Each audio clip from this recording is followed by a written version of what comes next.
Which digital sports moment would you most want? Is it the one where Mike Tyson bites Evander Holyfield's ear? 5-2 odds. Tanya Harding. Well, she didn't really club Nancy Kerrigan, but she was behind it. We can all agree. 3-1 odds. Shaq tearing down the rim. 7-1 odds.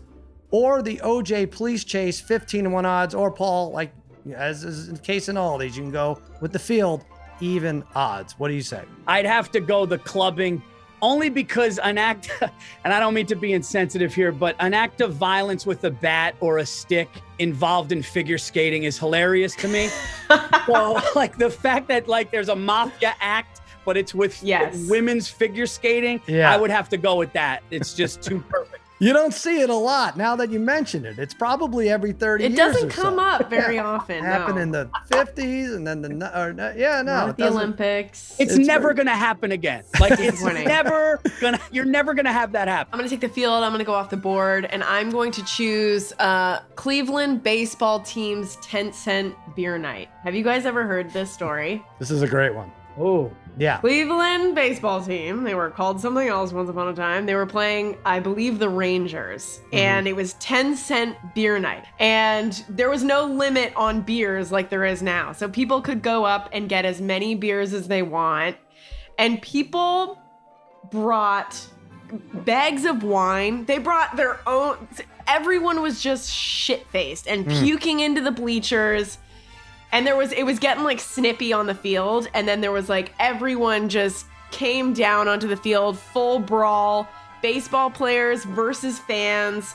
People took out chains. They had fireworks. Like it's almost as if they knew there was shit gonna go down. Yeah. And I think I would like to own that moment in history and relive it whenever I wanted to. That reminds me of, remember in Anchorman when all the news teams had like crazy weapons? But how does it work with these things? You can't even show your friends this. I have the left field wall behind me from Shea Stadium. That's the last left field wall at Shea Stadium. And I thought it was cool. And everyone walks in, they're like, that's interesting. So it might as well be like a virtual memory because no one gives a crap about the tangible stuff. What's stopping me from like, if you show me an NFT on your computer, like I could just take a picture of it with my phone. You'll go right to jail. You could do it. You go to federal prison for life. My answer involves vomit as well, Rachel. I'm going to say Rudy Gobert vomiting right there in the dressing room of the Utah Jazz game the same night Paul's wife gave him COVID. On March 12th, Probably. I think. No, I'm not going to say that. But I will say something Paul would like, and I'm sure he remembers, and I don't like the Red Sox, and I like the Yankees even less, and yet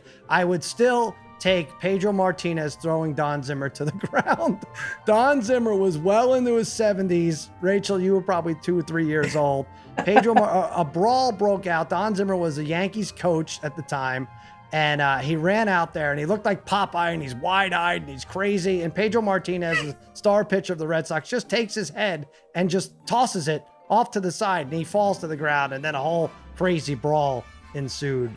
We like the brawling, it seems. All three of our answers are contingent on the brawling. All right, Jim Cunningham, let's see. How do you do with these names? In first place with 43% of the vote, it's the OJ police chase. And then Shaq tearing down the rim at 21.8, and Mike Tyson biting Evander Holyfield's ear at 20.7, and then the Tanya Harding clubbing at 14.5%. Paul, did you gamble? Did you parlay the Bronco getting pulled over on the 405 with the Knicks plus 4.5? I don't remember.